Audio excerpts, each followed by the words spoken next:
In the first session, I was sharing about God's faithfulness. Hitherto had the Lord helped us. ಮೊದಲನೆಯ ಒಂದು ಸಂದೇಶದಲ್ಲಿ ನಾನು ದೇವರ ನಂಬಿಗಸ್ತಿಕೆಯ ಕುರಿತಾಗಿ ನಾನು ಮಾತನಾಡ್ತಾ ಬಂದೆನು. In the second session, I've been sharing as to why the Lord is building up His church.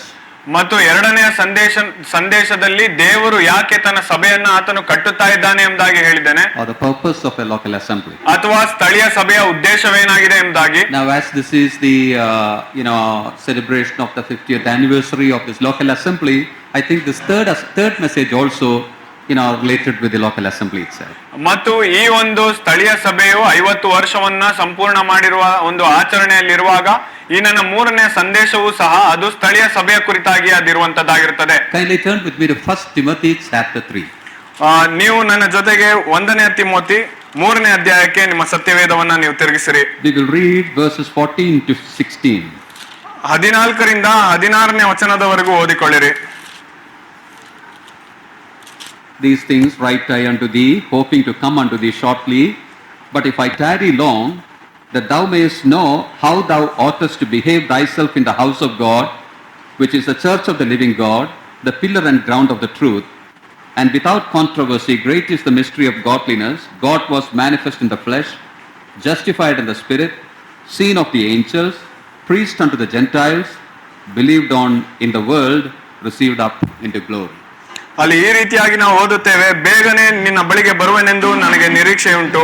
ಆದರೆ ಒಂದು ವೇಳೆ ನಾನು ತಡ ಮಾಡಿದರೂ ದೇವರ ಮನೆಯಲ್ಲಿ, ಅಂದರೆ ಜೀವ ಸ್ವರೂಪನಾದ ದೇವರ ಸಭೆಯಲ್ಲಿ ನಡೆದುಕೊಳ್ಳಬೇಕಾದ ರೀತಿಯು ನಿನಗೆ ಗೊತ್ತಾಗಬೇಕೆಂದು ಈ ಸಂಗತಿಗಳನ್ನು ಬರೆದಿದ್ದೇನೆ. ಆ ಸಭೆಯು ಸತ್ಯಕ್ಕೆ ಸ್ತಂಭವೂ ಆಧಾರವೂ ಆಗಿದೆ. ದೇವಭಕ್ತಿಗೆ ಆಧಾರವಾಗಿರುವ ಸತ್ಯಾರ್ಥವು ಗಂಭೀರವಾದದ್ದೆಂಬುದಕ್ಕೆ ನಾವೆಲ್ಲರೂ ಒಪ್ಪಿಕೊಳ್ಳುತ್ತೇವೆ. ಅದೇನೆಂದರೆ, ಆತನು ಶರೀರಧಾರಿಯಾಗಿ ಪ್ರತ್ಯಕ್ಷನಾದನು, ಆತ್ಮ ಸಂಬಂಧವಾಗಿ ಆತನೇ ಎಂದು ಸ್ಥಾಪಿಸಲ್ಪಟ್ಟನು, ದೇವದೂತರಿಗೆ ಕಾಣಿಸಿಕೊಂಡನು, ಅನ್ಯ ಜನರಲ್ಲಿ ಪ್ರಸಿದ್ಧಿ ಮಾಡಲ್ಪಟ್ಟನು, ಲೋಕದಲ್ಲಿ ನಂಬಲ್ಪಟ್ಟನು, ಪ್ರಭಾವ ಸ್ಥಾನದಲ್ಲಿ ಸೇರಿಸಲ್ಪಟ್ಟನು ಎಂಬುದೇ. May the Lord add His blessings upon the reading of these verses. ಈ ಓದಿರುವಂತಹ ವಾಕ್ಯವಾದ ಮೇಲೆ ದೇವರು ತಾನೇ ಆಶೀರ್ವದಿಸಲಿ. In these verses, Paul is telling Timothy why he is writing this first epistle. ಈ ಒಂದು ವಚನ ಭಾಗಗಳಲ್ಲಿ ನಾವು ಓದುವಾಗ ಅಪೊಸ್ತಲನಾದಂತಹ ಪೌಲನು ತಿಮೋಥೆಯನಿಗೆ ಯಾವ ಕಾರಣಕ್ಕಾಗಿ ಈ ಒಂದು ಪತ್ರಿಕೆಯನ್ನು ಆತನು ಬರೆಯುತ್ತಿದ್ದಾನೆ ಎಂಬುದಾಗಿ ಆತನು ಬರೆದಿದ್ದಾನೆ. When we come to the New Testament epistles, ನಾವು ಹೊಸ ಒಡಂಬಡಿಕೆಯ ಪತ್ರಿಕೆಗಳಿಗೆ ನಾವು ಬರುವಾಗ, or other books in the New Testament, ಅಥವಾ ಹೊಸ ಒಡಂಬಡಿಕೆಯಲ್ಲಿರುವಂತಹ ಬೇರೆ ಪುಸ್ತಕಗಳನ್ನ ನೋಡುವಾಗ, the purpose of writing that is recorded in many places, either in the beginning or at the end or in the middle. ಆ ಪುಸ್ತಕಗಳನ್ನ ಬರೆಯಲು ಇದ್ದಂತ ಮುಖ್ಯವಾದಂತ ಉದ್ದೇಶವು ಏನು ಎಂಬುವಂತದನ್ನ ಆ ಪುಸ್ತಕದಲ್ಲಿಯೇ ಬರೆಯಲ್ಪಡುತ್ತಿತ್ತು. ಅದು ಪ್ರಾರಂಭದಲ್ಲಾಗಿರಬಹುದು, ಅಥವಾ ಕೊನೆಯಲ್ಲಾಗಿರಬಹುದು, ಅಥವಾ ಮಧ್ಯದಲ್ಲಾಗಿರಬಹುದು. For example, when we come to Luke's gospel, at the beginning itself you see the purpose being written. ಉದಾಹರಣೆಗೆ ಲೂಕನ ಸುವಾರ್ತೆಯಲ್ಲಿ ನೀವು ನೋಡುವುದಾದ್ರೆ ಪ್ರಾರಂಭದಲ್ಲಿಯೇ ಆ ಒಂದು ಸುವಾರ್ತೆಯು ಯಾಕೆ ಬರೆಯಲ್ಪಟ್ಟಿದೆ ಎಂಬುವಂತರ ಉದ್ದೇಶ ಅಲ್ಲಿ ಬರೆಯಲ್ಪಟ್ಟಿದೆ. In John's gospel we see it in chapter 20. ಯೋಹಾನನ ಸುವಾರ್ತೆಯಲ್ಲಿ ನೋಡುವಾಗ ಅದನ್ನ ನಾವು 20ನೇ ಅಧ್ಯಾಯದಲ್ಲಿ ನಾವು ನೋಡ್ತೇವೆ. But here Paul tells that in the middle. ಆದ್ರೆ ಇಲ್ಲಿ ಪೌಲನು ಅದನ್ನ ಮಧ್ಯದಲ್ಲಿ ಹೇಳುವಂತವನಾತನಾಗಿರ್ತಾನೆ. When you come to chapter 1, ನೀವು 1ನೇ ಅಧ್ಯಾಯಕ್ಕೆ ನೀವು ಬರುವಾಗ, he tells how the ministry in a local assembly ought to be. ಆ ಒಂದು ಸ್ಥಳೀಯ ಸಭೆಯಲ್ಲಿ ದೇವರ ಸೇವೆಯ ಕಾರ್ಯವು ಯಾವ ರೀತಿಯಲ್ಲಿ ನಡೆಯಬೇಕು ಎಂಬುದಾಗಿ ಆತನು ಹೇಳ್ತಾನೆ. In chapter 2 he tells how the gatherings of the assembly should be. 2ನೇ ಅಧ್ಯಾಯದಲ್ಲಿ ಆತನು ಹೇಳುವಾಗ ಆ ಸ್ಥಳೀಯ ಸಭೆಯಲ್ಲಿ ಸೇರಿ ಬರುವಾಗ ಯಾವ ರೀತಿಯಲ್ಲಿ ಅವರು ಸೇರಿ ಬರಬೇಕು ಎಂಬುದಾಗಿ ಆತನು ಬರೆಯುತ್ತಾನೆ. In chapter 3 he tells how the leadership ought to be. ಮತ್ತು 3ನೇ ಅಧ್ಯಾಯದಲ್ಲಿ ನೋಡುವಾಗ ಆ ಸಭೆಯಲ್ಲಿರುವಂತಹ ನಾಯಕರುಗಳು ಯಾವ ರೀತಿಯಲ್ಲಿ ನಾಯಕರಾಗಿರಬೇಕು ಎಂಬುದಾಗಿ ಆತನು ಬರೆಯುತ್ತಾನೆ. Now from chapter 4 onwards, Paul will instruct Timothy as to his personal life and ministry. ಮತ್ತು 4ನೇ ಅಧ್ಯಾಯದಿಂದ ನೋಡುವಾಗ ಪೌಲನು ತನ್ನ ವೈಯಕ್ತಿಕ ಜೀವಿತದಿಂದಾಗಿ ಆತನು ಮಾಡುತ್ತಿರುವಂತಹ ಸೇವೆ ಕುರಿತಾಗಿಯೂ ಅದರಿಂದ ಆತನಿಗೆ ದೇವರ ವಾಕ್ಯವನ್ನು ಆತನು ಹೇಳುವಂತವನಾತನಾಗಿರ್ತಾನೆ. Before he goes into that, he takes a break and tells why he is writing this epistle to Timothy. ಆ ರೀತಿಯಾಗಿ ಆತನು ತನ್ನ ವೈಯಕ್ತಿಕ ಜೀವಿತದ ಕುರಿತಾಗಿ ಹೇಳುವುದಕ್ಕಿಂತಲೂ ಮುಂಚಿತವಾಗಿ ಆತನು ಈ ತಿಮೋಥಿ ಪತ್ರಿಕೆಯನ್ನು ಯಾಕೆ ಆತನು ಬರೆದಿದ್ದಾನೆ ಎಂಬುವಂತದ್ದನ್ನು ಆತನಿಗೆ ತಿಳಿಸ್ತಾ ಇದ್ದಾನೆ.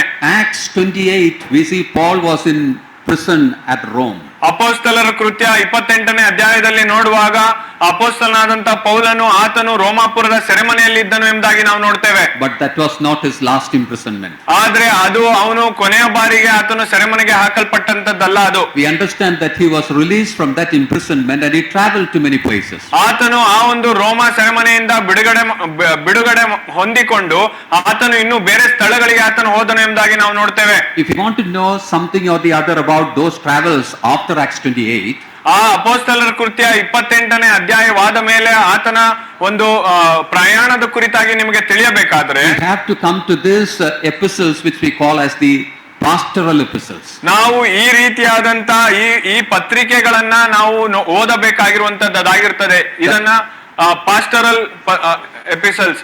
That is 1 Timothy, 2 Timothy and Titus. ಸಭಾಪಾಲಕರ ಒಂದು ಪತ್ರಿಕೆಗಳು ಎಂಬುದಾಗಿ ಅದು ಹೇಳಲ್ಪಟ್ಟಿದೆ.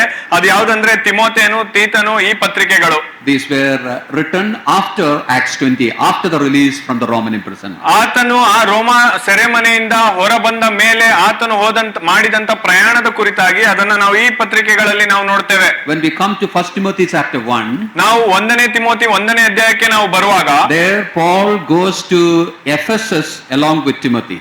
ಆತನು ಎಫೆಸಾಗೆ ಆತನು ಹೋಗುವಂತವನಾಗಿರ್ತಾನೆ ತಿಮೋಥೆನ ಜೊತೆಯಾಗಿ. The condition there in the assembly at Ephesus was not all that encouraging. ಆ ಒಂದು ಎಫೆಸ ಸಭೆಯಲ್ಲಿ ಆತನು ನೋಡುವಾಗ ಅಲ್ಲಿ ಉತ್ತೇಜನಕಾರಿಯಾದಂತ ಕಾರ್ಯವು ಉತ್ತೇಜನಕಾರಿಯಾದಂತ ಸನ್ನಿವೇಶವು ಅದಾಗಿರಲಿಲ್ಲ. The beginning of the Ephesian assembly we see in chapters 18 and 19 of Acts. ನಾವು ಎಫೆಸ ಸಭೆಯ ಪ್ರಾರಂಭವನ್ನ ಅಪೊಸ್ತಲರ ಕೃತ್ಯ 18ನೇ ಅಧ್ಯಾಯದಿಂದ ನಾವು ನೋಡುವಂತವ್ರು ನಾವಾಗಿರ್ತೇವೆ. Between that and between 1 Timothy about 15-20 years had passed. ಆ ಒಂದು ಅಪೊಸ್ತಲರ ಕೃತ್ಯ 18ನೇ ಅಧ್ಯಾಯದಿಂದ ಮತ್ತು ನಾವು ಈ ಒಂದು ತಿಮೋಥೆನ ಪತ್ರಿಕೆಯಲ್ಲಿ ಎಫೆಸ ಸಭೆಯ ಕುರಿತಾಗಿ ನಾವು ನೋಡುವಾಗ ಬಹಳಷ್ಟು ಸಮಯದಲ್ಲಿ ಕಳೆದು ಹೋಗಿದೆ. In this 15-20 years, many problems had come up in that assembly. 15-20 years. 15ರಿಂದ 20 ವರ್ಷದ ಸಮಯ ಕಾಲದಲ್ಲಿಯೇ ಬಹಳಷ್ಟು ಬದಲಾವಣೆಗಳು ಆ ಸಭೆಯಲ್ಲಿ ಆಗಿರುವಂತದ್ದನ್ನ ನಾವು ನೋಡ್ತೇವೆ. Doctrinal problems were there. ಅಲ್ಲಿ ಬೋಧನೆಯಲ್ಲಿ ಅವರು ತೊಂದರೆಯನ್ನ ಅವರು ಅನುಭವಿಸ್ತಾ ಇದ್ದರು. Moral problems were there. ಅವರಲ್ಲಿ ನೀತಿಯುತವಾದಂತಹ ತೊಂದರೆಗಳು ಅವರಲ್ಲಿದ್ದವು. Leadership problems were there. ಅವರಲ್ಲಿ ನಾಯಕತ್ವದ ತೊಂದರೆಗಳು ಅವರಲ್ಲಿದ್ದವು. Paul did not have sufficient time to wait there and correct all that. ಪೌಲನು ಆ ಎಫೆಸ ಸಭೆಯಲ್ಲಿದ್ದು ಅವರು ಮಾಡುತ್ತಿದ್ದಂತ ಎಲ್ಲಾ ತಪ್ಪುಗಳನ್ನ ಸರಿ ಮಾಡುವಷ್ಟು ಸಮಯ ಅವನಿಗೆ ಅಲ್ಲಿ ಇರಲಿಲ್ಲ. He left young Timothy there with the church at Ephesus. ಆತನು ಆ ಎಫೆಸ ಸಭೆಯವರ ಬಳಿಯಲ್ಲಿ ಆ ಯೌವನಸ್ಥನಾದಂತ ತಿಮೋಥೆಯನನ್ನ ಬಿಟ್ಟು ಆತನು ಹೋಗುತ್ತಾನೆ. He traveled from there to Macedonia, leaving Timothy there. ಆತನು ತಿಮೋಥೆಯನನ್ನ ಎಫೆಸ ಸಭೆಯಲ್ಲಿ ಬಿಟ್ಟು ಆತನು ಮ್ಯಾಸಿಡೋನಿಯಾ ಎಂಬುವಂತ ಪಟ್ಟಣಕ್ಕೆ ಆತನು ಹೋಗುತ್ತಾನೆ. At Macedonia he is thinking about the ministry that Timothy will have to fulfill there in Ephesus. ಆ ಮೆಕೆದೋನ್ಯದಲ್ಲಿ ಆತನು ಇದ್ದಾಗ ಆತನು ಹೇಳುವುದೇನೆಂದ್ರೆ ಆ ಉದ್ದೇಶವನ್ನ ತಿಮೋಥೆಯನೇ ನೆರವೇರಿಸಬೇಕು ಎಂಬುದಾಗಿ ಆತನು ಹೇಳುತ್ತಾನೆ. He understood very clearly that for Timothy it's going to be difficult. ಆತನಿಗೆ ಖಂಡಿತವಾಗಿಯೂ ತಿಳಿದಿದ್ದಂತ ವಿಷಯವೇನೆಂದ್ರೆ ತಿಮೋಥೆಯನಿಗೆ ಅದು ಸುಲಭವಾದಂತ ಕಾರ್ಯವಾಗಿರುವುದಿಲ್ಲ ಎಂಬುದಾಗಿ ಆತನಿಗೆ ತಿಳಿದಿತ್ತು. They may despise his youth. ಆತನ ಯೌವನ ಸ್ಥಿತಿಯನ್ನ ನೋಡಿ ಆತನನ್ನ ತಿರಸ್ಕರಿಸಬಹುದು ಎಂಬುದಾಗಿ ಆತನು ತಿಳಿದಿದ್ದನು. Many may say we are more experienced in Christian life, why you young man is going to come and teach us? ಎಷ್ಟೋ ಜನರು ಹೇಳಬಹುದು ನಾವು ಕ್ರೈಸ್ತತ್ವದಲ್ಲಿ ಬಹಳಷ್ಟು ಸಮಯದಲ್ಲಿ ನಾವು ಇರುವಂತವ್ರು ನಾವು ಆಗಿದ್ದೇವೆ, ಯೌವನಸ್ಥನಾದಂತ ನೀನು ನಮಗೇನನ್ನ ತಿಳಿಸ್ತೀಯ ಎಂಬುದಾಗಿ ಅವರು ಹೇಳಬಹುದು. So to help Timothy, Paul is writing this from Macedonia to Ephesus. ಆದದರಿಂದ ಆ ಮೆಕೆದೋನ್ಯ ಪಟ್ಟಣದಿಂದ ಆತನು ತಿಮೋಥೆಯನಿಗೆ ಸಹಾಯ ಮಾಡುವುದಕ್ಕೋಸ್ಕರವಾಗಿ ಈ ಪತ್ರಿಕೆಯನ್ನು ಆತನು ಬರೆಯುತ್ತಾನೆ. Now here in the verses that we read, ಈ ಓದಿದಂತ ವಾಕ್ಯ ಭಾಗಗಳಲ್ಲಿ Paul is telling, I have a plan to come to you again. ಆತನು ಹೇಳ್ತಾನೆ ನಾನು ನಿನ್ನ ಬಳಿಗೆ ಬರುವೆನೆಂಬ ಒಂದು ಉಪಾಯವು ನನ್ನಲ್ಲಿ ಉಂಟು ಎಂಬುದಾಗಿ ಆತನು ಹೇಳ್ತಾನೆ. But it is in a tentative stage. I do not know when I will be able to come. ಆದ್ರೆ ನಾನು ಯಾವ ಸಮಯದಲ್ಲಿ ಹಿಂತಿರುಗಿ ನಿನ್ನ ಬಳಿಯಲ್ಲಿ ಬರುತ್ತೇನೆ ಎಂಬುದಾಗಿ ನನಗೆ ತಿಳಿದಿಲ್ಲ ಎಂಬುದಾಗಿ ಆತನು ಹೇಳ್ತಾನೆ. If I tarry long, ಒಂದು ವೇಳೆ ನಾನು ಬರುವುದು ತಡವಾದರೆ you should know how you ought to conduct yourself in the local assembly. ತಡವಾಗುವುದಾದ್ರೆ ದೇವರ ಮನೆಯಲ್ಲಿ ಜೀವ ಸ್ವರೂಪನಾದ ದೇವರ ಸಭೆಯನ್ನ ನೋಡಿಕೊಳ್ಳಬೇಕಾದ ರೀತಿಯು ನಿನಗೆ ಈಗಾಗಲೇ ಗೊತ್ತುಂಟು ಎಂಬುದಾಗಿ ಆತನು ಹೇಳ್ತಾನೆ. For that purpose I am writing this. ಆ ಕಾರಣದಿಂದಾಗಿಯೇ ನಾನು ನಿನಗೆ ಈ ಪತ್ರಿಕೆಯನ್ನ ನಾನು ಬರೆಯುತ್ತಿದ್ದೇನೆ. Paul is not telling like this. ಪೌಲನು ಈ ರೀತಿಯಾಗಿ ಆತನು ಹೇಳ್ತಾ ಇಲ್ಲ. I may take some time to come there, do one thing, till I come, somehow manage. ಆತನು ನಾನು ಬರುವಂತದ್ದು ತಡವಾಗಬಹುದು, ಆದದರಿಂದ ನಾನು ಬರುವವರೆಗೂ ಯಾವುದಾದರೂ ರೀತಿಯಲ್ಲಿ ಅಲ್ಲಿ ನೀನು ಅದನ್ನ ಸಂಭಾಲಿಸು ಎಂಬುದಾಗಿ ಆತನು ಹೇಳ್ತಾ ಇಲ್ಲ. Timothy, you have got some experience. You have been traveling with me. You have seen how I conduct myself. So somehow conduct till I come there. ತಿಮೋಥೆಯನೇ, ನೀನು ನನ್ನ ಜೊತೆಯಲ್ಲಿ ಪ್ರಯಾಣ ಮಾಡಿದ್ದೀಯಾ, ನಾನು ಯಾವ ರೀತಿಯಲ್ಲಿ ಸಭೆಯನ್ನ ನೋಡಿಕೊಳ್ಳುತ್ತೇನೆ ಎಂಬುದಾಗಿ ನೀನು ನೋಡಿದ್ಯಾ. ಈ ನೋಡಿರುವಂತ ವಿಷಯಗಳಿಂದಲೇ ನೀನು ಯಾವುದಾದರೂ ರೀತಿಯಲ್ಲಿ ಆ ಸಭೆಯನ್ನು ನಡೆಸು ಎಂಬುದಾಗಿ ಆತನು ಹೇಳುತ್ತಿಲ್ಲ. No, Paul was not living that to Timothy's ideas or designs. ತಿಮೋಥೆಯನ ಯೋಜನೆಗಳಿಗಾಗಲಿ ತಿಮೋಥೆಯನ ಆಲೋಚನೆಗಳಿಗಾಗಲಿ ಆತನು ಅಪೊಸ್ತಲನಾದಂತ ಪೌಲನು ಬಿಟ್ಟು ಬಿಡುತ್ತಿಲ್ಲ. You are conducting in the house of God. ನೀನು ದೇವರ ಸಭೆಯಲ್ಲಿ ನೀನು ನಡೆಸುವಂತವನು ನೀನಾಗಿದ್ದೀಯಾ. You are in a local assembly. ನೀನು ಸ್ಥಳೀಯ ಸಭೆಯಲ್ಲಿ ಇರುವಂತವನು ನೀನಾಗಿದ್ದೀಯಾ. You cannot conduct anyhow there. ನಿನಗೆ ಮನಸ್ಸಿಗೆ ಇಚ್ಛೆಯಾದಂತ ರೀತಿಯಲ್ಲಿ ನೀನು ನಡೆಸಲು ಸಾಧ್ಯವಿಲ್ಲ. You should know how you have to conduct. ನೀನು ಯಾವ ರೀತಿಯಲ್ಲಿ ಸಭೆಯನ್ನ ನಡೆಸಬೇಕು ಎಂಬುವಂತದ್ದನ್ನ ತಿಳಿಯುವಂತದ್ದು ಬಹಳ ಮುಖ್ಯ. These things I am writing unto you for that purpose. ಮತ್ತು ಆ ಕಾರಣದಿಂದಾಗಿಯೇ ಆ ಉದ್ದೇಶದಿಂದಲೇ ನಾನು ಈ ಸಂಗತಿಗಳನ್ನ ನಿನಗೆ ಬರೆಯುತ್ತಾ ಇದ್ದೇನೆ ಎಂಬುದಾಗಿ ಆತನು ಹೇಳ್ತಾನೆ. What it means is this. ಆತನು ಹೇಳುವುದರ ಅರ್ಥ ಏನು ಎಂಬುದಾಗಿ ನೋಡುವುದಾದ್ರೆ, our conduct in the local assembly, the word of God alone should be the foundation, the basis. ನಾವು ನಮ್ಮ ಸಭೆಯಲ್ಲಿ ಅಥವಾ ನಮ್ಮ ಸಭೆಯನ್ನ ನಡೆಸಿಕೊಂಡು ಹೋಗಬೇಕಾದ್ರೆ ನಮಗೆ ದೇವರ ವಾಕ್ಯ ಮಾತ್ರ ಅದು ಅಸ್ತಿವಾರವಾಗಿರಬೇಕು. There was a people called as Puritans in England in 16th and 17th centuries. England ದೇಶದಲ್ಲಿ 16 ಮತ್ತು 17ನೇ ಶತಮಾನದಲ್ಲಿ ಪ್ಯೂರಿಟನ್ಸ್ ಎಂಬುದಾಗಿ ಕರೆಸಿಕೊಳ್ಳುವಂತಹ ಕೆಲವು ಜನರಿದ್ದರು. Their writings are even now available. ಅವರು ಬರೆದಿರುವಂತಹ ಬರವಣಿಗೆಗಳು ಅದು ಈಗಲೂ ಸಹ ಅದು ಲಭ್ಯವಿದೆ. There were people who were committed to holiness, holy living. ಆ ಜನರು ತಮ್ಮನ್ನ ತಾವು ಪರಿಶುದ್ಧತೆ ಮತ್ತು ಪರಿಶುದ್ಧತೆಯ ಜೀವಿತಕ್ಕೆ ಅವರು ತಮ್ಮನ್ನು ತಾವು ಒಪ್ಪಿಸಿಕೊಟ್ಟಿರುವಂತವರಾಗಿದ್ದರು. They used to call the word of God, the Bible, as the regulative principle. ಅವರು ಈ ಒಂದು ಸತ್ಯವೇದವನ್ನ ನಾವು ಕಡಾಖಂಡಿತವಾಗಿ ನಾವು ಅನುಸರಿಸಬೇಕಾಗಿರುವಂತಹ ಒಂದು ರೂಲ್ಸ್ ಎಂಬುದಾಗಿ ಅವರು ಹೇಳ್ತಾ ಇದ್ರು. The regulative principle. ಅಂದ್ರೆ ಖಂಡಿತವಾಗಿಯೂ ಸಹ ನಾವು ಅನುಸರಿಸಬೇಕಾಗಿರುವಂತಹ ಆಜ್ಞೆಗಳು. They used to give that title for the word of God. They gave that title, that description for the word of God. ಆ ಒಂದು ಹೆಸರನ್ನ ಅವರು ಸತ್ಯವೇದಕ್ಕೆ ಅವರು ಕೊಟ್ಟಿದ್ದಂತವರಾಗಿದ್ರು. What does that mean? ಅದರ ಅರ್ಥವೇನು? For our life in the assembly or outside the assembly in the world, the word of God alone should be the principle that regulates our life. ನಮ್ಮ ಜೀವಿತದಲ್ಲಿ ಅದು ಸಭೆಯ ಒಳಗೆ ಆಗಿರಬಹುದು ಅಥವಾ ಸಭೆಯ ಹೊರಗೆ ನಡೆಸುವಂತಹ ಜೀವಿತವಾಗಿರಬಹುದು, ಆ ಜೀವಿತವನ್ನ ನಡೆಸಲು ಬೇಕಾಗಿರುವಂತಹ ಆಜ್ಞೆಗಳು ಎಂಬುದಾಗಿ ನೋಡುವುದಾದ್ರೆ ಅದು ಸತ್ಯವೇದ ಅಥವಾ ದೇವರ ವಾಕ್ಯ ಮಾತ್ರ ಅದಾಗಿರಬೇಕು. This is a matter that we have to take note of. ಇದನ್ನ ನಾವು ಬಹಳ ಗಂಭೀರವಾಗಿ ಪರಿಗಣಿಸಬೇಕಾಗಿರುವಂತಹ ವಿಷಯ ಇದಾಗಿದೆ. When we are born again, ನಾವು ಹೊಸದಾಗಿ ಹುಟ್ಟಿರುವಾಗ, when we receive the Lord Jesus Christ into our lives, ನಾವು ನಮ್ಮ ಕರ್ತನಾದಂತ ಯೇಸು ಕ್ರಿಸ್ತನನ್ನ ನಮ್ಮ ಜೀವಿತದಲ್ಲಿ ನಾವು ಅಂಗೀಕರಿಸಿಕೊಳ್ಳುವಾಗ, we were not accepting him as just a savior, but we were accepting him as our Lord. ನಾವು ಆತನನ್ನ ಬರೀ ನಮ್ಮ ರಕ್ಷಕನನ್ನಾಗಿ ನಾವು ಆತನನ್ನ ಸ್ವೀಕರಿಸುವಂತದ್ದು ಮಾತ್ರವಲ್ಲ, ಆತನನ್ನ ನಮ್ಮ ಕರ್ತನನ್ನಾಗಿ ನಾವು ಸ್ವೀಕರಿಸುವಂತವರು ನಾವಾಗಿರ್ತೇವೆ. What is the meaning of that word Lord? ಆ ಕರ್ತನು ಎಂಬುದಾಗಿ ಹೇಳುವುದಾದ್ರೆ ಅರ್ಥವೇನು? One who has lordship. ಆತನ ಮೇಲೆ ನಾಯಕತ್ವ ಇರುವಂತವನು ಎಂಬುದಾಗಿ. One who has complete authority over our life. ನಮ್ಮ ಜೀವಿತದ ಮೇಲೆ ಆತನಿಗೆ ಸಂಪೂರ್ಣವಾದಂತಹ ಅಧಿಕಾರ ಉಂಟು ಎಂಬುದಾಗಿ. We accepted him as Lord. ನಾವು ಆತನನ್ನ ನಮ್ಮ ಕರ್ತನನ್ನಾಗಿ ನಾವು ಸ್ವೀಕರಿಸಿದ್ದೇವೆ. At that time we were agreeing with the Lord that from now on your word will be the supreme authority over my life. ನಾವು ಆ ಸಮಯದಲ್ಲಿ ಆತನೊಂದಿಗೆ ಒಪ್ಪಿಕೊಳ್ಳುವಂತಹ ವಿಚಾರವೇನೆಂದರೆ, ನಿನ್ನ ವಾಕ್ಯವೇ ನನ್ನ ಜೀವಿತವನ್ನ ನಡೆಸುವಂತ ಒಂದು ಆಜ್ಞೆಗಳು ಅದಾಗಿರ್ತವೆ ಎಂಬುದಾಗಿ ನಾವು ಒಪ್ಪಿಕೊಳ್ಳುತ್ತಾ ಇದ್ದೇವೆ. Lord means that Lord means ಕರ್ತನು that. ಎಂಬುದಾಗಿ ಹೇಳುವುದಾದ್ರೆ ಅದರ ಅರ್ಥವು ಅದಾಗಿದೆ. Yeah, we were giving the control of our life into His hands. ನಮ್ಮ ಜೀವಿತದ ಹಿಡಿತವನ್ನ ನಾವು ಆತನ ಹಸ್ತಗಳಿಗೆ ನಾವು ಒಪ್ಪಿಸಿಕೊಡುವಂತದ್ದು.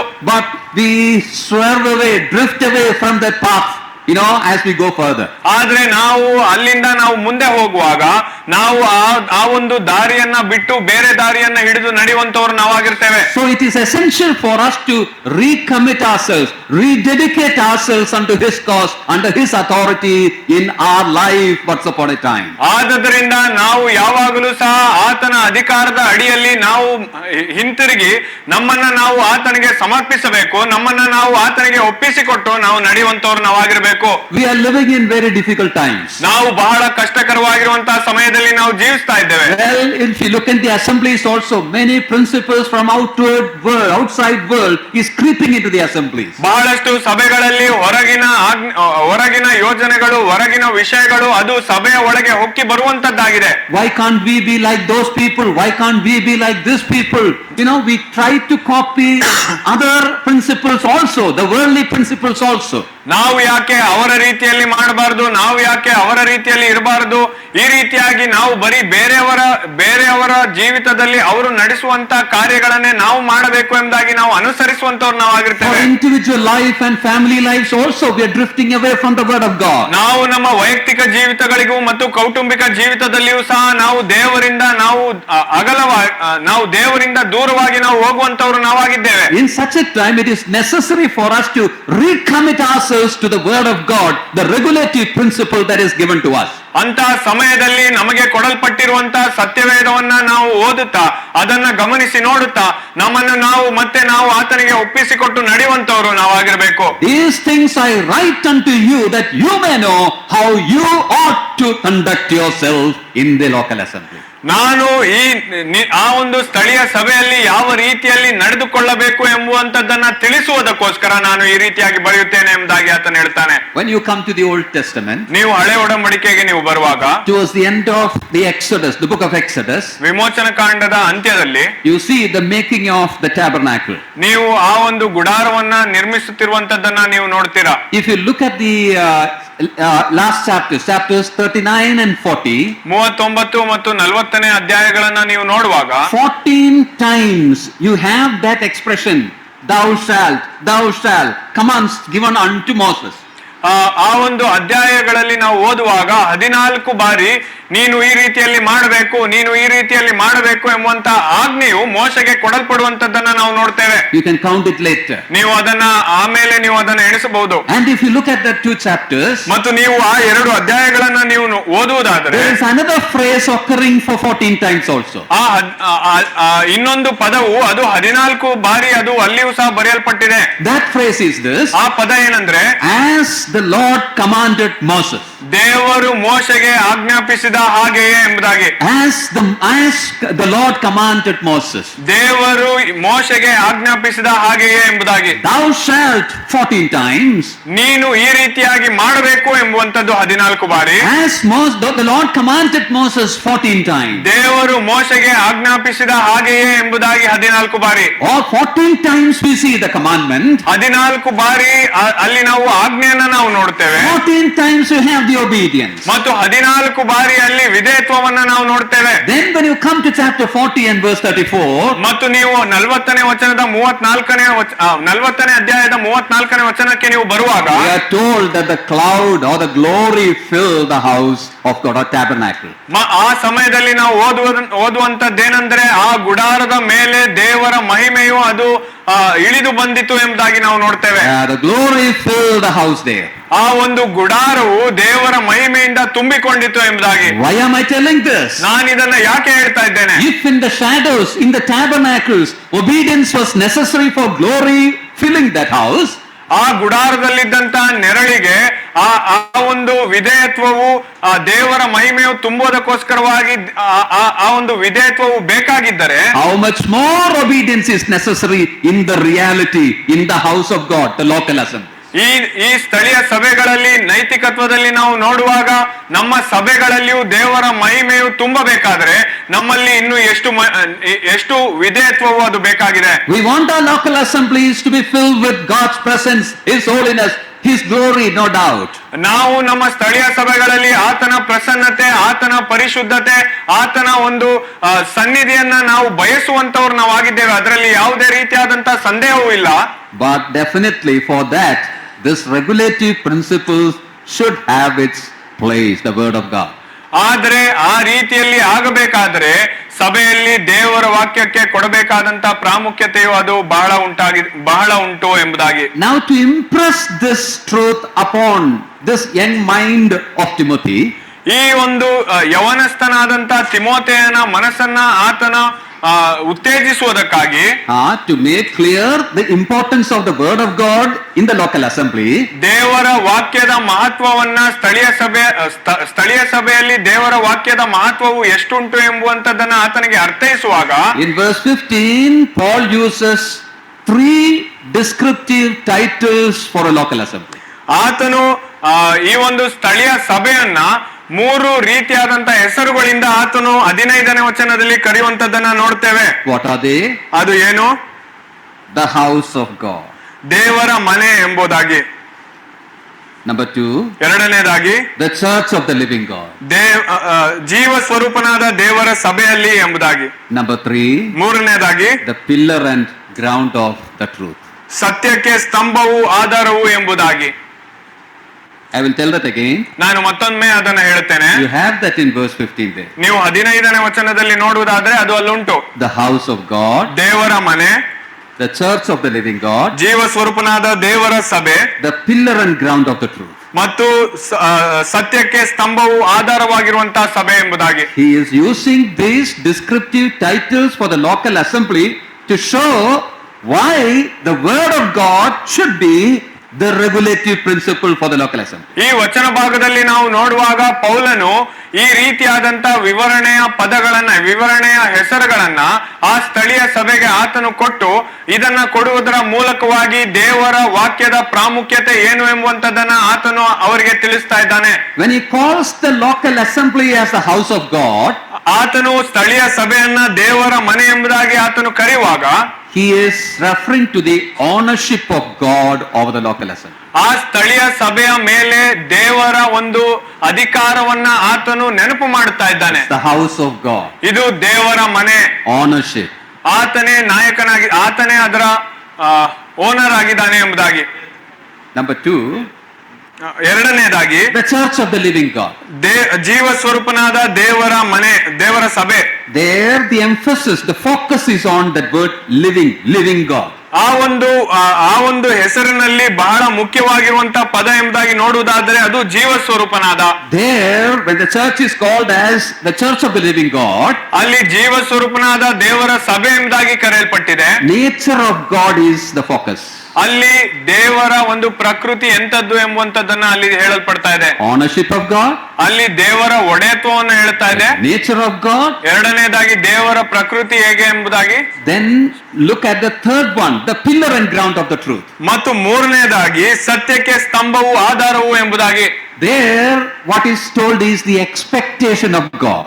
ಅಲ್ಲಿ ದೇವರು ಏನನ್ನ ಬಯಸುತ್ತಾನೆ ಎಂಬುವಂತದ್ದನ್ನ ಅಲ್ಲಿ ಹೇಳಲ್ಪಡ್ತಾ ಇದೆ. Expectation. ಆತನು ಏನನ್ನ ಬಯಸುತ್ತಾ ಇದ್ದಾನೆ. Ownership of God, ದೇವರ ಒಡೆಯತ್ವ, nature of God, ದೇವರ ಸ್ವಭಾವ, expectation of ಮತ್ತು God. ದೇವರು ಏನನ್ನ ನಮ್ಮಿಂದ ಬಯಸುವನಾಗಿದ್ದಾನೆ ಎಂಬುದಾಗಿ.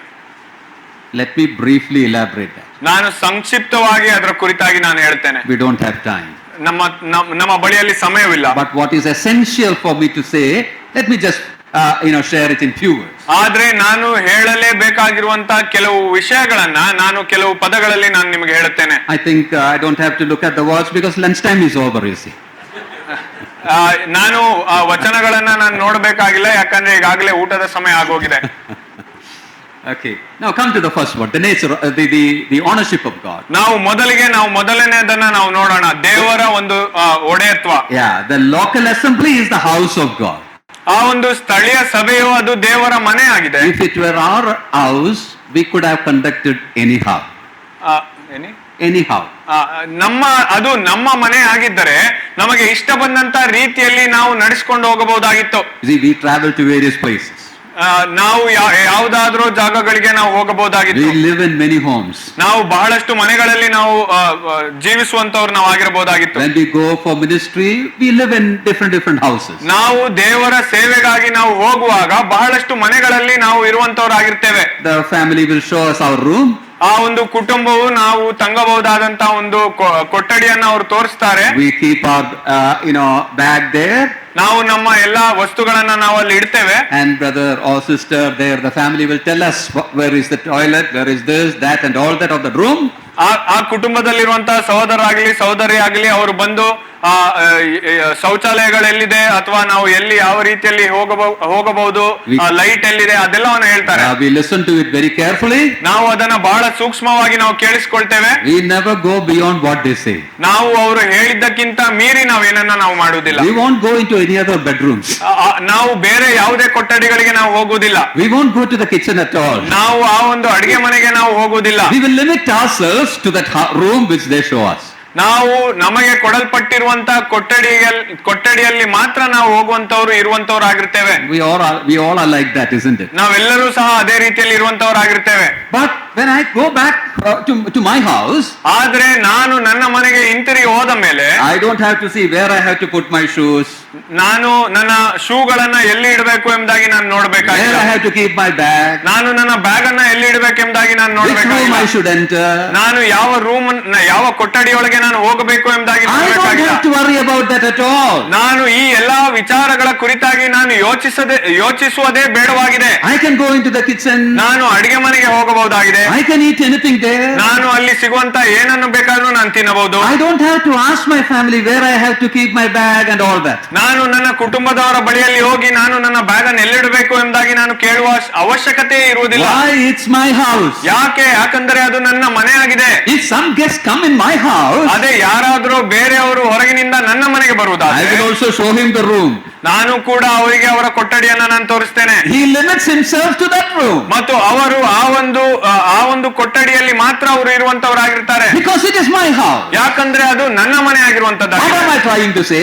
ನಾನು ಏನನ್ನ ಹೇಳಲು ಇಚ್ಛಿಸ್ತಾ ಇದ್ದೇನೆ ಎಂಬುದಾಗಿ Now Paul tells that the local assembly is the house of God. ಅಪೊಸ್ತಲನಾದಂತ ಪೌಲನು ಆ ಸ್ಥಳೀಯ ಸಭೆಯು ಅದು ದೇವರ ಮನೆ ಎಂಬುದಾಗಿ ಆತನು ಹೇಳ್ತಾ ಇದ್ದಾನೆ. The law there, the rule there should be the Lord's rule.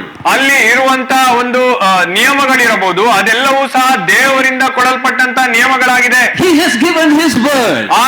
ಆತನ ವಾಕ್ಯವನ್ನು ಆತನು ಕೊಟ್ಟಿದ್ದಾನೆ. We have to conduct ourselves according to that. ನಾವು ಆ ವಾಕ್ಯದ ಮೇರೆಯಲ್ಲಿಯೇ ನಮ್ಮನ್ನು ನಾವು ನಡೆದುಕೊಳ್ಳುವಂತವ್ರು ನಾವಾಗಿರಬೇಕು. We cannot give any amendments to the word of God that is given. ನಾವು ನಮಗೆ ಕೊಡಲ್ಪಟ್ಟಿರುವಂತ ದೇವರ ವಾಕ್ಯಕ್ಕೆ ಯಾವುದೇ ರೀತಿಯಾದಂತ ತಿದ್ದುಪಾಡಿಯನ್ನು ನಾವು ಮಾಡಲು ಸಾಧ್ಯವಿಲ್ಲ. Oh yes, if the people of God had known that, they are aware that it is his house, how many problems would have been avoided from the past. ಓ ದೇವರ ಜನರು ಈ ಒಂದು ವಿಷಯವನ್ನ ಅವರು ಗ್ರಹಿಸಿಕೊಂಡಿರುವುದಾಗಿದ್ದರೆ ಹಿಂದಿನ ಕಾಲದಲ್ಲಿ ಎಷ್ಟೋ ತೊಂದರೆಗಳನ್ನ ಎಷ್ಟೋ ಸಮಸ್ಯೆಗಳನ್ನ ಅವರು ನಿಲ್ಲಿಸಬಹುದಾಗಿತ್ತು. We often speak in the assembly about our rights and things like that because we forget that it belongs to God. ನಾವು ಸಭೆಯಲ್ಲಿರುವಾಗ ನಾವು ಎಷ್ಟೋ ಸಮಯದಲ್ಲಿ ನಾವು ನಮಗಿರುವಂತ ಹಕ್ಕಿನ ಕುರಿತಾಗಿ ನಾವು ಮಾತನಾಡುವಂತವ್ರು ನಾವು ಆಗಿರ್ತೇವೆ. ಆದ್ರೆ ಇದು ದೇವರ ಮನೆ ಎಂಬುವಂತ ವಿಷಯವನ್ನೇ ನಾವು ಮರೆತು ಹೋಗುವಂತವರಾಗಿರ್ತೇವೆ. It is his house, so we have to come to the word of God and see how we have to conduct there and do it according to that. ಇದು ದೇವರ ಮನೆಯು ಆಗಿರುವಂತದ್ದಾಗಿರುತ್ತದೆ. ಆದ್ದರಿಂದಲೇ ನಾವು ದೇವರ ವಾಕ್ಯದ ಬಳಿಯಲ್ಲಿ ಹೋಗಿ ನಾವು ಯಾವ ರೀತಿಯಲ್ಲಿ ನಡೆದುಕೊಳ್ಳಬೇಕು ಎಂಬುವಂತದ್ದನ್ನ ನಾವು ನೋಡಬೇಕಾಗಿದೆ. It tells about the place of the believers in the assembly. ಅಲ್ಲಿ ವಿಶ್ವಾಸಿಗಳಿಗೆ ಇರುವಂತ ಸ್ಥಾನಮಾನದ ಕುರಿತಾಗಿ ದೇವರ ವಾಕ್ಯವು ಅದು ತಾನೇ ಹೇಳುವಂತದ್ದಾಗಿದೆ. It tells about their responsibility. ಅವರಿಗಿರುವಂತ ಎಲ್ಲಾ ಜವಾಬ್ದಾರಿಯ ಕುರಿತಾಗಿ ಅದು ಬರೆಯಲ್ಪಟ್ಟಿದೆ. It tells about the elders and deacons. ಎಲ್ಲ ಹಿರಿಯರ ಕುರಿತಾಗಿಯೂ ಸಭಾ ಸೇವಕರ ಕುರಿತಾಗಿಯೂ ಸಹ ಅದು ಸತ್ಯವೇದದಲ್ಲಿ ಬರೆಯಲ್ಪಟ್ಟಿದೆ. All that is essential are written and given to us. ಯಾವುದೆಲ್ಲ ನಮಗೆ ಅವಶ್ಯವಾಗಿದೆಯೋ ಅದೆಲ್ಲವೂ ಸಹ ಅದೀಗಾಗಲೇ ಬರೆಯಲ್ಪಟ್ಟು ನಮಗೆ ಕೊಡಲ್ಪಡಲಾಗಿದೆ. We have no right to change it at all. ಯಾವುದೇ ರೀತಿಯಲ್ಲಿಯೂ ಸಹ ನಾವು ಅದನ್ನ ಬದಲಾಯಿಸುವಂತ ಹಕ್ಕು ನಮಗೆ ಕೊಡಲ್ಪಟ್ಟಿಲ್ಲ. And this is relevant to all times. ಮತ್ತು ಇದು ಎಲ್ಲಾ ಸಮಯಕ್ಕೂ ಸಹ ಅನುಗುಣವಾಗಿರುವಂತದ್ದು ಅದಾಗಿರುತ್ತದೆ. May the Lord give us grace that we may know that and be committed to the word of God. ದೇವರು ತಾನೇ ನಾವು ಈ ರೀತಿಯ ಆತನ ಒಂದು ವಾಕ್ಯವು ಮುಖ್ಯವಾಗಿದೆ ಎಂಬುವಂತದ್ದನ್ನ ತಿಳಿದುಕೊಂಡು ಆತನಿಗೆ ಒಪ್ಪಿಸಿಕೊಟ್ಟು ಜೀವಿಸುವ ಹಾಗೆ ಆತನು ಸಹಾಯ ಮಾಡಲಿ. The ownership of God is the house of God. ದೇವರ ಒಡೆಯತ್ವ, ದೇವರ ಮನೆಯು ಇದಾಗಿರುವಂತದ್ದಾಗಿರುತ್ತದೆ. The second thing is, it is the church of the living God. ಎರಡನೇದಾಗಿ ನೋಡುವಾಗ ಜೀವ ಸ್ವರೂಪನಾದ ದೇವರ ಸಭೆಯು ಎಂಬುದಾಗಿ. As I mentioned, the focus there, the main word there is that word living. ನಾನು ಈಗಾಗಲೇ ಹೇಳಿದ ಹಾಗೆ ಅದರಲ್ಲಿರುವಂತಹ ಮುಖ್ಯವಾದಂತಹ ಪದ ಎಂಬುದಾಗಿ ನೋಡುವುದಾದರೆ ಅದು ಜೀವ ಸ್ವರೂಪನು. Yeah, it's the church of the living God. ಈ ಒಂದು ಸಭೆಯು ಅದು ಜೀವ ಸ್ವರೂಪನಾಗಿರುವಂತಹ ದೇವರ ಸಭೆಯು ಅದಾಗಿದೆ. If we were worshipping an idol, ನಾವು ಯಾವುದೇ ರೀತಿಯಾದಂತಹ ವಿಗ್ರಹವನ್ನ ನಾವು ಪೂಜಿಸುತ್ತಾ ಇಲ್ಲ. there was no need for us to worry about the word of God. ಕ್ಷಮಿಸಿರಿ, ನಮ್ಮಲ್ಲಿ ವಿಗ್ರಹ ಇರುವುದಾಗಿದ್ದರೆ ನಾವು ದೇವರ ವಾಕ್ಯದ ಕುರಿತು ಯೋಚಿಸುವಂತದ್ದೇ ಬೇಕಾಗಿರ್ಲಿಲ್ಲ. You do whatever you want, that will never say anything. ನೀನು ಏನನ್ನು ಬೇಕಾದ್ರೂ ನೀನು ಮಾಡು, ಆ ವಿಗ್ರಹ ನಿನಗೆ ಏನನ್ನು ಸಹ ಹೇಳುವುದಿಲ್ಲ. You will carry that anywhere and keep, it's not bothered about it at all. ನೀನು ಆ ವಿಗ್ರಹವನ್ನು ತೆಗೆದು ಎಲ್ಲಿ ಬೇಕಾದ್ರೂ ಅದನ್ನಿಡು, ಅದಕ್ಕೆ ಯಾವುದೇ ರೀತಿಯಾದಂತ ಚಿಂತೆ ಇಲ್ಲ. It's not a living God. ಅದು ಜೀವ ಸ್ವರೂಪನಾದಂತಹ ದೇವರಲ್ಲ. But we follow a living God. ಆದ್ರೆ ನಾವು ಜೀವ ಸ್ವರೂಪನಾದಂತಹ ದೇವರನ್ನ ಹಿಂಬಾಲಿಸುವಂತವರಾಗಿದ್ದೇವೆ. God of the Bible is a living God. ಈ ಸತ್ಯವೇದದಲ್ಲಿರುವಂತಹ ದೇವರು ಆತನು ಜೀವ ಸ್ವರೂಪನಾದಂತಹ ದೇವರಾಗಿದ್ದಾನೆ. He is a God who has, grief and joy. ಆ ದೇವರಿಗೆ ದುಃಖವು ಸಂತೋಷವು ಆಗುವಂತ ದೇವರು ಆತನಾಗಿದ್ದಾನೆ. Well, anything goes wrong, he is grieved because he is a living God. ಏನಾದ್ರೂ ತಪ್ಪಾಗಿ ನಡೆಯುವಂತದ್ದಾಗಿದ್ದರೆ ಆತನು ದುಃಖಿಸುವಂತವನು ಆತನಾಗಿದ್ದಾನೆ, ಯಾಕಂದ್ರೆ ಆತನು ಜೀವ ಸ್ವರೂಪನಾದ ದೇವರಾಗಿದ್ದಾನೆ. That also again tells us that everything should go according to the word of God alone. ಮತ್ತೆ ಆ ವಿಷಯದಲ್ಲಿಯೂ ಸಹ ನಮಗೆ ತಿಳಿಸಲ್ಪಡುವಂತ ವಿಷಯವೇನೆಂದ್ರೆ ಎಲ್ಲಾ ವಿಷಯವು ಅದು ದೇವರ ವಾಕ್ಯಕ್ಕೆ ಅನುಗುಣವಾಗಿ ನಡೆಯುವಂತದ್ದಾಗಿರಬೇಕು ಎಂಬುದಾಗಿ. If you don't give the right place to the word of God, God is grieved. ದೇವರ ವಾಕ್ಯಕ್ಕೆ ಕೊಡಬೇಕಾದಂತ ಸ್ಥಾನಮಾನವನ್ನ ನಾವು ಕೊಡದೆ ಹೋದರೆ ದೇವರು ಆತನು ದುಃಖಿಸುವಂತವನು ಆತನಾಗಿರ್ತಾನೆ. Even in Ephesians 4:30, you have the command, grieve not the Spirit. ಎಫೆಸದವರಿಗೆ ಬರೆದ ಪತ್ರಿಕೆ 4ನೇ ಅಧ್ಯಾಯ 30ನೇ ವಚನದಲ್ಲಿಯೂ ಸಹ ನಾವು ನೋಡುವಾಗ ಪರಿಶುದ್ಧಾತ್ಮನನ್ನ ನೀವು ನಿಂದಿಸಬೇಡಿರಿ ಎಂಬುದಾಗಿ ಅಲ್ಲಿ ಬರೆಯಲ್ಪಟ್ಟಿದೆ. We should not grieve the word of God. ದುಃಖಿಸಬೇಡಿರಿ ಎಂಬುದಾಗಿ ಆತನು ಹೇಳ್ತಾನೆ. That's about the individual lives. ಅದು ವೈಯಕ್ತಿಕವಾದಂತ ಜೀವಿತದಲ್ಲಿ. We often call grief as a love word related to love. ಈ ಒಂದು ದುಃಖ ಎಂಬುದಾಗಿ ಹೇಳುವಾಗ ಅದು ಪ್ರೀತಿಗೆ ಹೊಂದಿಕೆ ಆಗಿರುವಂತ ಪದವು ಅದಾಗಿರುವಂತದ್ದಾಗಿದೆ. ಪ್ರೀತಿಗೆ ಸಂಬಂಧಪಡುವಂತ ಪದವು ಅದಾಗಿದೆ ಎಂಬುದಾಗಿ ನಾವು ನೋಡ್ತೇವೆ. I will explain like this. ಇದನ್ನ ನಾನು ಈ ರೀತಿಯಾಗಿ ನಾನು ಅರ್ಥೈಸುತ್ತೇನೆ. Suppose a person who is at enmity with you, ಯಾವುದಾದ್ರೂ ಒಬ್ಬ ವ್ಯಕ್ತಿಯು ನಿಮ್ಮೊಟ್ಟಿಗೆ ವೈರತ್ವದಲ್ಲಿ ಇರುವುದಾದ್ರೆ, we should not have any enemies as believers. I'm just giving an example. ವಿಶ್ವಾಸಿಗಳಾಗಿ ನಿಮಗೆ ಯಾರು ಸಹ ವೈರಿಗಳು ಎಂಬುದಾಗಿ ಇರಬಾರದು, ಆದ್ರೆ ನಾನು ನಿಮಗೆ ಒಂದು ಉದಾಹರಣೆಯನ್ನ ನಾನು ಕೊಡ್ತಾ ಇದ್ದೇನೆ. Suppose such a person goes around and tells bad things about you. ಆ ಒಂದು ವ್ಯಕ್ತಿಯು ಅವರು ಎಲ್ಲಾ ಕಡೆಗಳಲ್ಲಿ ಹೋಗಿ ನಿಮ್ಮ ವಿಷಯವಾಗಿ ಕೆಟ್ಟ ವಿಷಯಗಳನ್ನು ಅವರು ಹೇಳ್ತಾ ಇದ್ದಾರೆ, will you feel grieved? ನಿಮಗೆ ದುಃಖವಾಗುತ್ತದೆಯಾ? Not much. ಅಷ್ಟು ದುಃಖವಾಗುವುದಿಲ್ಲ. Because after all he is an enemy. ಯಾಕಂದ್ರೆ ಆತನು ನಿಮ್ಮ ವೈರಿ ಆಗಿದ್ದಾನೆ. What you can expect from him? ಆತನಿಂದ ಇನ್ನೂ ಹೆಚ್ಚಾಗಿ ಏನನ್ನ ನೀವು ಬಯಸಬಹುದು? Not only that, ಅಷ್ಟು ಮಾತ್ರವಲ್ಲ, you are also doing the same thing about him. ನೀವು ಕೂಡ ಆತನ ವಿಷಯವಾಗಿ ಅದನ್ನೇ ಮಾಡ್ತಾ ಇರ್ತೀರಾ. So no grief. ಆದ್ದರಿಂದ ಅಷ್ಟು ದುಃಖವಿಲ್ಲ. Take another example. ಇನ್ನೊಂದು ಉದಾಹರಣೆಯನ್ನು ತೆಗೆದುಕೊಳ್ಳ್ರಿ. A brother who is very close to you.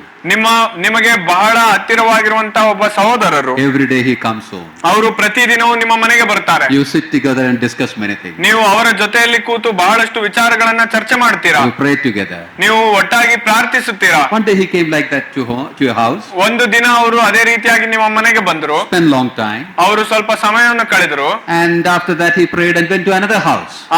ಅವರು ಅಲ್ಲಿ ನಿಮ್ಮ ಜೊತೆಯಲ್ಲಿ ಸೇರಿ ಪ್ರಾರ್ಥನೆ ಮಾಡಿ ಮತ್ತೊಂದು ಮನೆಗೆ ಹೋದರು. Another believer's house.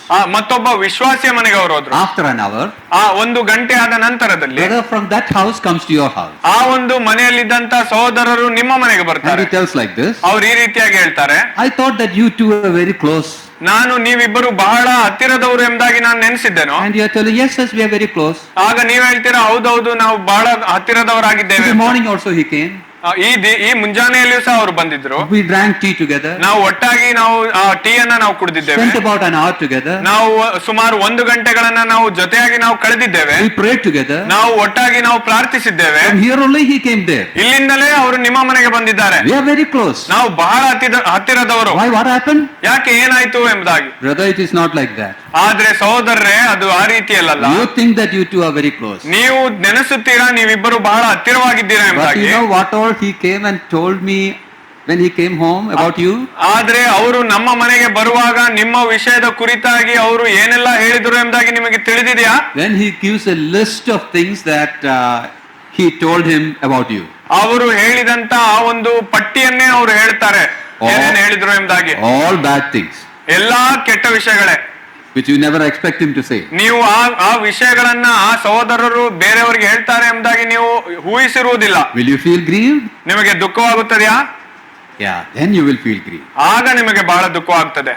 Because you have a love relationship with him. ಯಾಕಂದ್ರೆ ನೀವು ನಿಮಗೆ ಅವರೊಂದಿಗಿದ್ದಂತ ಸಂಬಂಧವು ಅದು ಪ್ರೀತಿಯುತವಾದಂತ ಸಂಬಂಧವಾಗಿದೆ. You have an expectation toward him. ಅವರಿಂದ ಕೆಲವು ವಿಷಯಗಳನ್ನ ನೀವು ಬಯಸುವಂತವ್ರು ನೀವು ಆಗಿರ್ತೀರಾ. When anything contrary to that happens, ನೀವು ಬಯಸಿದ್ದಕ್ಕಿಂತ ವಿರುದ್ಧವಾಗಿ ಏನಾದ್ರೂ ನಡೆಯುವುದಾದ್ರೆ you are grieved. ನೀವು ದುಃಖ ಪಡುತ್ತೀರಾ. So we say that grief is a love word related to love. ಆದ್ದರಿಂದಲೇ ದುಃಖ ಎಂಬುದಾಗಿ ನಾವು ಆ ಪದವನ್ನ ನೋಡುವಾಗ ಅದನ್ನ ಪ್ರೀತಿಯೊಂದಿಗೆ ಸಂಬಂಧಪಟ್ಟಿರುವಂತಹ ಪದ ಎಂಬುದಾಗಿ You ಹೇಳ್ತೇವೆ. have grief only when there is love. ಅಲ್ಲಿ ಪ್ರೀತಿ ಇರುವುದಾದ್ರೆ ಮಾತ್ರ ನೀವು ದುಃಖಿಸುವಂತವರಾಗಿರ್ತೀರಾ. Grieve not the spirit. ನೀವು ಪವಿತ್ರಾತ್ಮನನ್ನ ನೀವು ದುಃಖಿಸಬೇಡಿರಿ ಎಂಬುದಾಗಿ. Tells about the close relationship we have with the Holy Spirit. ಈ ವಾಕ್ಯವು ನಾವು ಪವಿತ್ರಾತ್ಮನೊಂದಿಗೆ ಹೊಂದಿರುವಂತಹ ಆ ಒಂದು ಹತ್ತಿರದ ಸಂಬಂಧವನ್ನ ಅದು ಹೇಳುವಂತದ್ದಾಗಿದೆ. He dwells within us. ಆತನು ನಮ್ಮೊಳಗೆ ಆತನು ಜೀವಿಸುವಂತವನಾಗಿರ್ತಾನೆ. As far as the assembly is concerned, ಸಭೆಯ ಕುರಿತಾಗಿ ನಾವು ಹೇಳುವುದಾದ್ರೆ God dwells in the assembly through the Spirit. ದೇವರು ಆತ್ಮನ ಮೂಲಕವಾಗಿ ಆತನು ಸಭೆಯಲ್ಲಿ ನೆಲೆಸುವಂತವನು ಆತನಾಗಿರ್ತಾನೆ. When he is in us and when he is among us, ಆತನು ನಮ್ಮೊಳಗಿದ್ದು ಆತನು ನಮ್ಮ ಮಧ್ಯದಲ್ಲಿ ಆತನು ಇರುವಾಗ he has some expectations. ಆತನು ನಮ್ಮಿಂದ ಕೆಲವು ವಿಷಯಗಳನ್ನ ಆತನು ಬಯಸುವಂತವನಾಗಿರ್ತಾನೆ. And when anything happens against that, ಮತ್ತು ಆತನು ಬಯಸಿದ್ದಕ್ಕಿಂತ ವಿರುದ್ಧವಾಗಿ ಏನಾದ್ರೂ ಆಗುವುದಾದರೆ he is grieved. ಆತನು ದುಃಖಿಸುತ್ತಾನೆ. Why? ಯಾಕೆ? He is a living God. ಯಾಕಂದ್ರೆ ಆತನು ಜೀವ ಸ್ವರೂಪನಾದ ದೇವರಾಗಿದ್ದಾನೆ. Are we aware of this fact as we conduct ourselves in the local assembly? ನಾವು ಈ ಒಂದು ಸ್ಥಳೀಯ ಸಭೆಯಲ್ಲಿ ಈ ರೀತಿಯಾಗಿ ನಾವು ಪಾಲು ತೆಗೆದುಕೊಳ್ಳುವಾಗ ನಾವು ಈ ವಿಷಯವನ್ನ ತಿಳಿದುಕೊಂಡಿದ್ದೇವಾ? When he is a living God, he is a consuming fire also. ಆತನು ಜೀವ ಸ್ವರೂಪನ ಆಗಿರುವಂತ ದೇವರು ಆತನಾಗಿರುವಾಗ ಆತನು ದಹಿಸುವಂತ ಅಗ್ನಿಯೂ ಸಹ ಆತನಾಗಿದ್ದಾನೆ. We have to conduct ourselves with the fear of God in the local assembly. ಆದ್ರಿಂದ ನಾವು ಸ್ಥಳೀಯ ಸಭೆಯಲ್ಲಿ ದೇವರ ಭಯದಿಂದ ನಮ್ಮನ್ನ ನಾವು ನಡೆದುಕೊಳ್ಳುವಂತವರು ನಾವಾಗಿರಬೇಕು. The house of God, ದೇವರ ಮನೆ, ownership, ದೇವರ ಒಡೆಯತ್ವ, the church of the living God, ಜೀವ ಸ್ವರೂಪನಾದ ದೇವರ ಸಭೆ, the nature of God. ಅದು ದೇವರ ಸ್ವಭಾವ. Lastly, ಮತ್ತು ಕೊನೆಯದಾಗಿ the pillar and ground of the truth. ಸತ್ಯಕ್ಕೆ ಸ್ತಂಭವೂ ಆಧಾರವೂ ಆಗಿರುವಂತಹ ಸಭೆ ಎಂಬುದಾಗಿ. As I mentioned, that speaks of the expectation of God. ನಾನು ಹೇಳಿದಂತ ರೀತಿಯಲ್ಲಿ ದೇವರು ಬಯಸುವಂತ ಏನನ್ನ ಬಯಸುತ್ತಾನೆ ಎಂಬುವಂತದರ ಕುರಿತಾಗಿ ಅದು ಹೇಳುವಂತದ್ದಾಗಿದೆ. What expectation? ಏನನ್ನ ಬಯಸ್ತಾನೆ? We have to understand that phrase, pillar and ground of truth. ನಾವು ಸತ್ಯಕ್ಕೆ ಸ್ತಂಭವು ಆಧಾರವು ಎಂಬುವಂತದ ಪದದ ಅರ್ಥವನ್ನ ನಾವು ತಿಳಿದುಕೊಳ್ಳಬೇಕು. Notice that word, pillar and ground. ಸತ್ಯಕ್ಕೆ ಸ್ತಂಭವು ಆಧಾರವು, ಅದನ್ನ ನೋಡ್ರಿ. In the ancient time, ಹಳೆಯ ಕಾಲಗಳಲ್ಲಿ the kings and the emperors used to rule. ರಾಜರು ಮತ್ತು ಚಕ್ರವರ್ತಿಗಳು ಅವರು ಆಳ್ವಿಕೆಯನ್ನು ಅವರು ಮಾಡ್ತಾ ಇದ್ರು. They wanted the coming generation to remember their achievements. ಅವರು ಮುಂದಿನ ಪೀಳಿಗೆ ಅವರು ಮಾಡಿದಂತ ಅಚೀವ್ಮೆಂಟ್ಸ್ ಅನ್ನು ಅವರು ತಿಳಿದುಕೊಂಡಿರಬೇಕು ಎಂಬುದಾಗಿ ಅವರು ನೆನಪು ಮಾಡಬೇಕು ಎಂಬುದಾಗಿ ಅವರು ಆಲೋಚಿಸಿದರು. For that purpose, ಆ ಕಾರಣದಿಂದಾಗಿ what they used to do is they will construct pillars. ಅವರು ಏನು ಮಾಡ್ತಾ ಇದ್ದರು ಎಂಬುದಾಗಿ ನೋಡುವಾಗ ಅವರು ಸ್ತಂಭಗಳನ್ನ ಅವರು ನಿಲ್ಲಿಸ್ತಾ ಇದ್ರು. And that will have 3 parts. ಅದಕ್ಕೆ ಮತ್ತು ಮೂರು ಭಾಗಗಳು ಅದಕ್ಕೆ ಇರುತ್ತಿದ್ದವು. There will be a foundation, ಕೆಳಗಿರುವಂತಹ ಅಸ್ಥಿವಾರ, then there will be that pillar, ಆ ಒಂದು ಮೇಲೆ ಅದರ ಮೇಲೆ ಬರುವಂತಹ ಒಂದು ಸ್ತಂಭ, and over that there will be a crown, umbrella like construction. ಮತ್ತು ಅದರ ಮೇಲೆ ಒಂದು ಕಿರೀಟದಂತ ರೀತಿಯಲ್ಲಿ ಒಂದು ಛತ್ರಿ ಆಕಾರದಲ್ಲಿರುವಂತಹ ಒಂದು ಕಟ್ಟಡ. That crown keeps it from sun and rain. ಆ ಒಂದು ಆಕಾರವು ಅದು ಸೂರ್ಯನಿಂದಾಗ್ಲಿ ಮಳೆಯಿಂದಾಗ್ಲಿ ಅವರನ್ನ ಕಾಪಾಡುವಂತದ್ದಾಗಿತ್ತು. On that pillar, ಆ ಒಂದು ಸ್ತಂಭದ ಮೇಲೆ the name of that emperor will be there. ಆ ಒಂದು ಚಕ್ರವರ್ತಿಯ ಹೆಸರು ಬರೆಯಲ್ಪಡುತ್ತಿತ್ತು. Year of his rule. ಆತನು ಯಾವ ಒಂದು ವರ್ಷದಲ್ಲಿ ಆತನು ಆಳ್ವಿಕೆ ಮಾಡಿದನು ಎಂಬುದಾಗಿತ್ತು. Achievements of in his rule. ಮತ್ತು ಆತನು ಮಾಡಿದಂತ ಒಳ್ಳೆಯ ಮಹಾ ಕಾರ್ಯಗಳ ಕುರಿತಾಗಿ ಅದು ಅಲ್ಲಿ ಬರೆಯಲ್ಪಡುತ್ತಿತ್ತು. All that will be written in that pillar. ಆ ಒಂದು ಸ್ತಂಭದ ಮೇಲೆ ಈ ಎಲ್ಲಾ ವಿಷಯಗಳು ಅದು ಬರೆಯಲ್ಪಡುತ್ತಿದ್ದವು. And you cannot write anything else. I mean anything and everything that you want. ನಿಮಗೆ ಇಷ್ಟವಾದಂತ ರೀತಿಯಲ್ಲಿ ಬೇಕಾದದ್ದನ್ನ ನೀವು ಅದರ ಮೇಲೆ ಬರೆಯಲು ಸಾಧ್ಯವಿರಲಿಲ್ಲ. There should be documents to attest all that. ನೀವು ಮಾಡಿರುವಂತ ಕಾರ್ಯಗಳು ಅದು ನಿಜವಾಗಿದೆ, ಅಲ್ಲಿ ಬರೆದಿರುವಂತ ವಿಷಯಗಳು ಅದು ನಿಜವಾಗಿದೆ ಎಂಬುದಂತ ಸಾಕ್ಷಿ ಅದಕ್ಕೆ ಬೇಕಾಗಿತ್ತು. Such documents are made. ಅಂತ ಒಂದು ಆ ಸಾಕ್ಷಿಗಳನ್ನ ಅವರು ಮಾಡ್ತಾ ಇದ್ದರು, ಪುರಾವೆಗಳನ್ನ ಅವರು ಸಿದ್ಧ ಮಾಡ್ತಾ ಇದ್ದರು. Those documents will be buried in that foundation. ಮತ್ತು ಆ ಪುರಾವೆಗಳನ್ನ ಆ ಅಸ್ಥಿವಾರದ ಕೆಳಗೆ ಅದು ಊತು ಹಾಕಿ ಇಡಲ್ಪಡಲಾಗ್ತಿತ್ತು. That's the pillar and ground. ಅಲ್ಲಿ ಒಂದು ಸ್ತಂಭ ಉಂಟು ಮತ್ತು ನೆಲ ಉಂಟು. I hope it is clear. ಅದು ನಿಮಗೆ ಸ್ಪಷ್ಟವಾಗಿದೆ ಎಂಬುದಾಗಿ ನಾನು ನೆನೆಸ್ತೇನೆ. On the pillar, the details of his achievements are written. ಸ್ತಂಭದ ಮೇಲೆ ಆತನು ಮಾಡಿರುವಂತಹ ಎಲ್ಲ ಒಳ್ಳೆಯ ಕಾರ್ಯಗಳ ಕುರಿತಾಗಿ ಅಲ್ಲಿ ಬರೆಯಲ್ಪಟ್ಟಿದೆ. Pillar keeps all the documents. ಆ ಸ್ತಂಭ ಆಧಾರವು ಅದು ಎಲ್ಲ ಅಸ್ಥಿವಾರವು ಅದು ಎಲ್ಲಾ ರೀತಿಯಾದಂತಹ ಪುರಾವೆಗಳನ್ನ ಅದು ಇಟ್ಟುಕೊಳ್ಳುವಂತದ್ದಾಗಿದೆ. That's the pillar and ground. ಅದೇ ಸ್ತಂಭವು ಆಧಾರವು ಅದಾಗಿರುವಂತದ್ದಾಗಿದೆ. Now Paul uses that metaphor for a local assembly. ಈ ಒಂದು ಚಿತ್ರೀಕರಣವನ್ನ ಅಪೊಸ್ತಲನಾದಂತಹ ಪೌಲನು ಸ್ಥಳೀಯ ಸಭೆಗೆ ಅನುಗುಣವಾಗಿ ಆತನು ಹೇಳುತ್ತಾ ಇದ್ದಾನೆ. It's a pillar and ground of the truth. ಸ್ತಂಭ ಮತ್ತು ಆಧಾರವು, ಸತ್ಯಕ್ಕೆ ಸ್ತಂಭವು ಆಧಾರವು ಆಗಿರುವಂತಹ ಸಭೆ ಎಂಬುದಾಗಿ ಆತನು ಹೇಳ್ತಾನೆ. What is the truth? ಆ ಸತ್ಯವು ಏನಾಗಿದೆ? Sanctify them with thy truth. Thy word is truth. ನೀನು ನಿನ್ನ ಸತ್ಯತೆಯಿಂದ ಅವರನ್ನ ಶುದ್ಧೀಕರಿಸು, ಯಾಕಂದ್ರೆ ನಿನ್ನ ವಾಕ್ಯವು ಅದು ಸತ್ಯವಾಗಿರುವಂತದ್ದು ಎಂಬುದಾಗಿ ನೋಡ್ತೇವೆ. The word of God is the truth. ದೇವರ ವಾಕ್ಯವೇ ಅದು ಸತ್ಯವಾಗಿರುವಂತದ್ದಾಗಿದೆ. So what is the duty of a local assembly? ಆದ್ದರಿಂದ ಸ್ಥಳೀಯ ಸಭೆಯ ಒಂದು ಜವಾಬ್ದಾರಿ ಏನಾಗಿದೆ?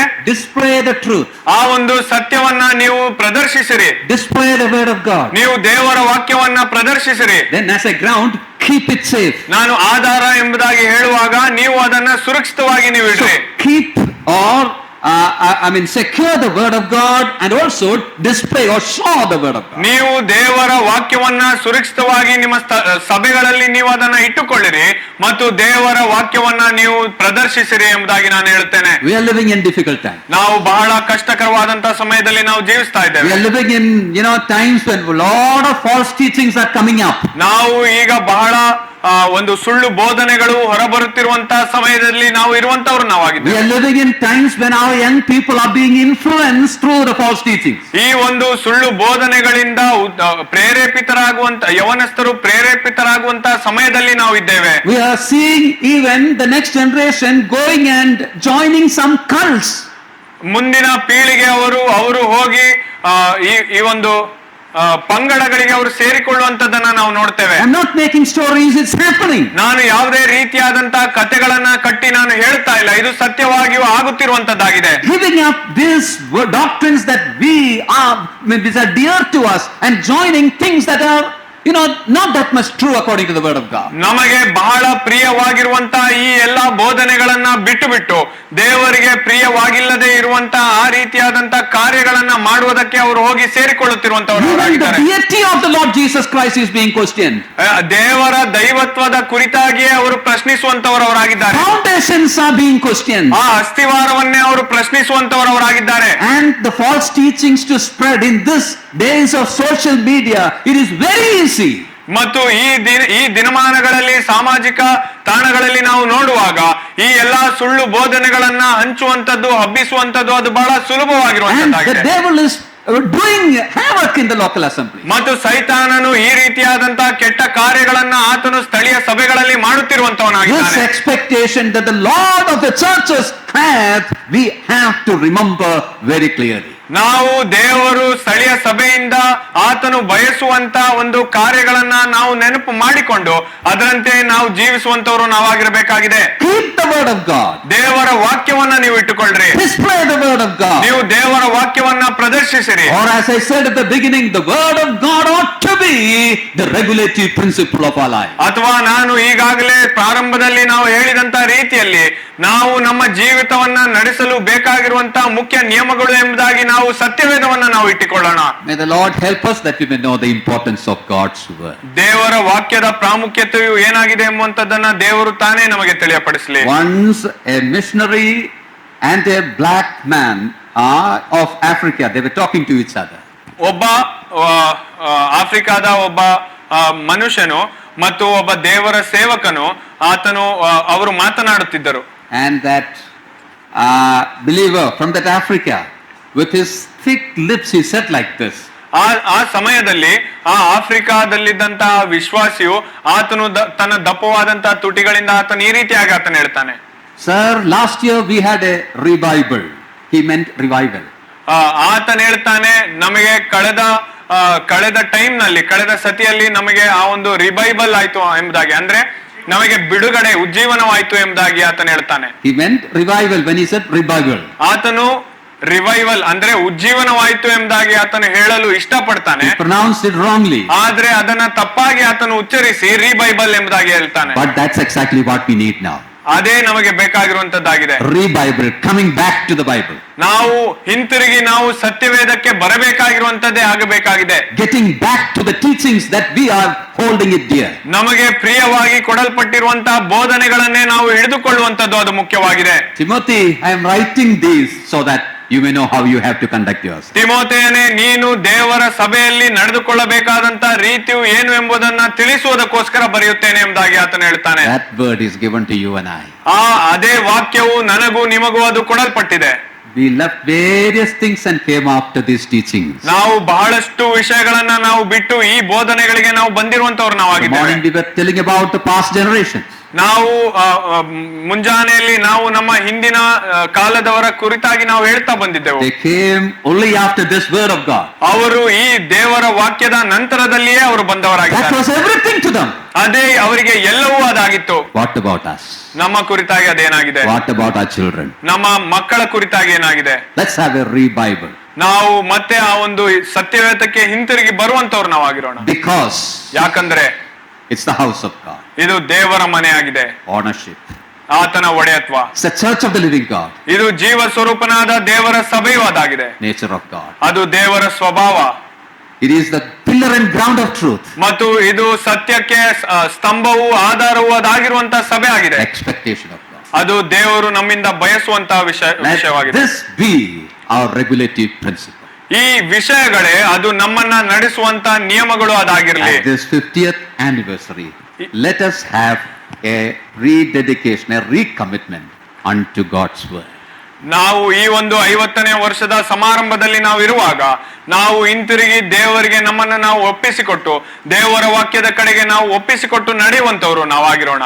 May the Lord bless these words into our lives. ದೇವರು ಕೊಟ್ಟಿರುವಂತ ಈ ವಾಕ್ಯ ಭಾಗವನ್ನು ಆತನು ತಾನೇ ಆಶೀರ್ವದಿಸಲಿ.